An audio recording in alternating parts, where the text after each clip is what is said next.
restrita.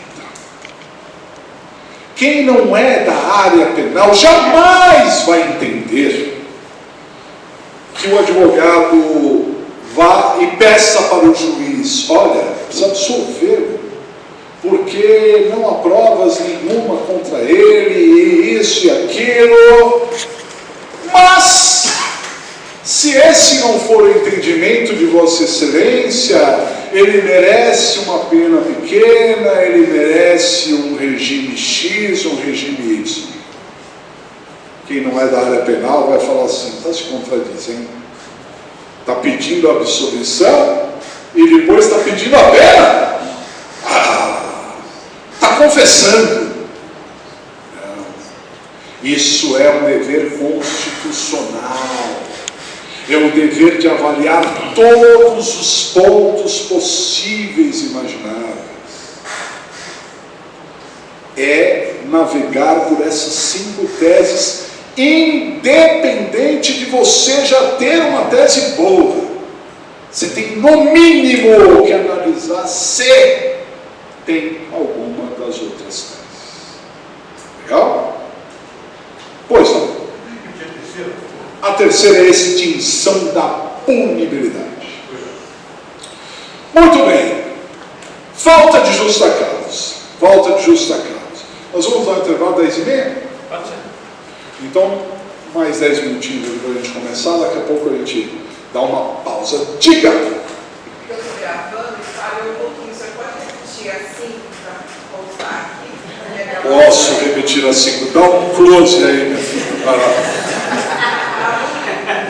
Tá bonito? Tá bonito. Minha mãe fala a mesma coisa de mim. E a minha esposa de vez em quando. Vamos lá. Mais sincera. Primeira. Falta de justa causa, nulidade, extinção da punibilidade, requerimento de benefícios, abuso de autoridade. Vamos para a falta de justa causa. Quando a gente fala de falta de justa causa, nós estamos falando do mérito. E quando a gente pensa mérito, a gente logo pensa se ele é culpado ou inocente. Muita calma nessa hora. Para que nós avaliemos se há realmente uma justa causa naquele processo, o primeiro ponto é verificar se existe crime, se nós temos crime na história ou não.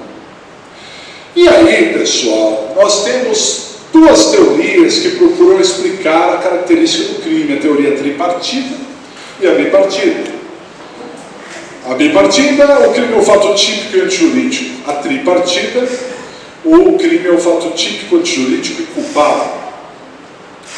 Mundialmente falando, a tripartida é aceita, e mais aceita na jurisprudência brasileira. No entanto, a doutrina, capitaneada principalmente por Damásio, por René Ariel Dott, que criou essa teoria, Mirabete e tantos outros, adota a teoria bipartida. Independente de ser bi ou tripartida, a tese não vai modificar aqui para nós. Mas, para efeito de raciocínio lógico, eu adoto a teoria bipartida e criei a minha tese em cima da teoria bipartida. A gente vai falar da culpabilidade, calma aí. Então vamos lá. Para que nós vejamos se tem justa causa, o primeiro momento é saber se tem crime. E adotando a teoria bipartida, eu vou me questionar. Temos ali um fato típico e ilícito e antijurídico? Então, a primeira análise, sempre, primeira análise, é sobre a tipicidade. Nós temos que ver se o fato é típico, tipicidade. Tudo bem? O que é um tipo penal? Tipo penal é a conduta criminosa descrita pelo legislador de forma taxativa. Então o legislador, ele observa na sociedade aquelas condutas ruins, aquelas condutas que extrapolam, porque o direito penal, ele tem a característica da subsidiariedade. E nesse sistema, nós precisamos resolver os conflitos sempre por outras linhas do direito. O direito penal é subsidiário. Então eu tento resolver primeiro no direito civil, que depois da Constituição, para qualquer sociedade organizada, o Código Civil é a lei mais importante de qualquer país. Então, a doutora está aí para não discutir, não é? Só que o civilista, quando está com medo de ir para a cadeia, procura o criminalista. Mas isso não é fácil. Pessoal, o legislador, ele observa aquilo que não dá para ser resolvido mais no civil. Não dá, extrapolou, passou, não deu. Então aí entra o quê? Entra a tropa de elite. Entra o direito penal para resolver o conflito. Ou seja, o direito civil, doutora, eu repito, com toda a minha sinceridade, o direito civil é muito, muito importante, tanto é que ele tem todos os anos da faculdade. Claro, muito orgulho. Só não tem filme, né? Pois é. Só que não tem nenhum filme de Hollywood falando assim, mas não vem o caso. Mas o que eu quero dizer é o seguinte: quando a coisa pega para a sociedade, para resolver o problema, tem que criar um tipo penal. Então, em algum momento, o legislador observou uma pessoa matando a outra. E ele pensou, não dá para resolver no civil isso. Ele tem que criminalizar essa pessoa, tem que gerar uma pena, tem que dar um exemplo para a sociedade. Então ele criou lá o artigo 121, matar alguém. Pena de X a Y. Ok? Muito bem. Então esse é o tipo penal. O legislador, ele fez uma descrição do tipo, matar alguém. Está lá. Né? Para uma pessoa cometer um crime, ela tem que ter a conduta idêntica do tipo penal. Está lá, tem que ser aquela que está prevista no tipo penal. Só que às vezes você pega a conduta do agente e ela é disparatada do tipo penal. Ela não encaixa no tipo penal. Então aí nós temos o fenômeno do fato atípico. E quando o fato é atípico, independente de qualquer outra discussão, é motivo para absolver, porque não tem crime. O crime tem dois braços, segundo a nossa teoria. Tipicidade e ilicitude. Se não tem tipicidade, não tem crime. Então a primeira coisa que se deve analisar é se a conduta se enquadra no tipo penal. Eu sempre lembro de um tema que caiu numa prova da OAB, mas que eu vi na vida prática. E certamente vocês já viram coisas parecidas, porque infelizmente a gente vive num país de muitos problemas.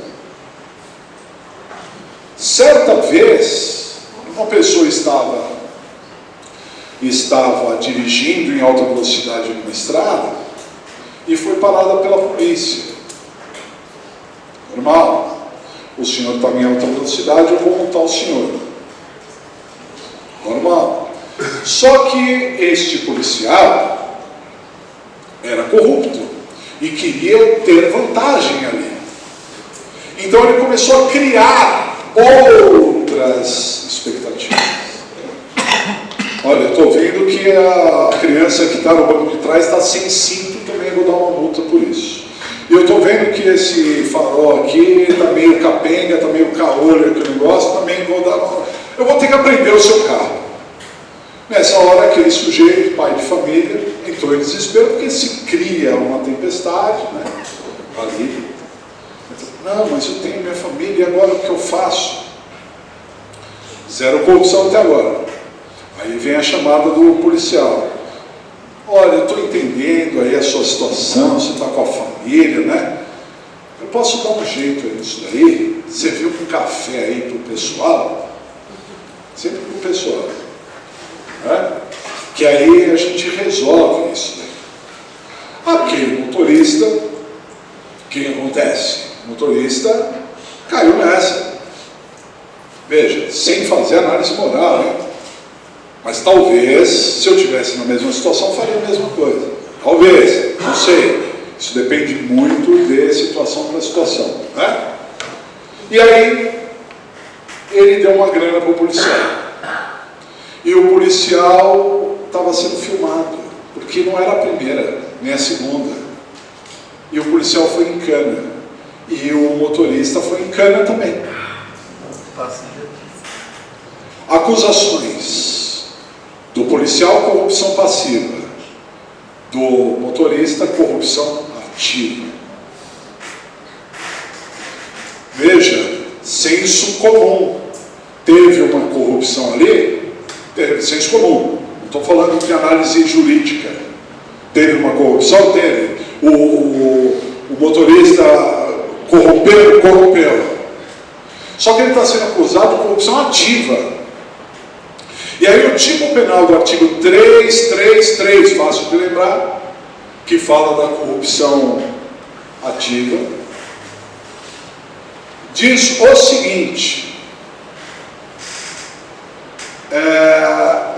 tem lá o tipo penal, ok?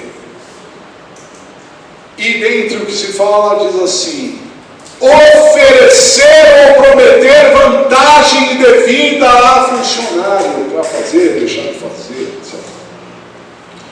Todo tipo penal tem um núcleo do tipo. Qual é o núcleo do tipo? O verbo?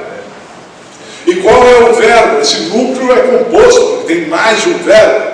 Então nós temos lá como tipo penal o núcleo oferecer, prometer.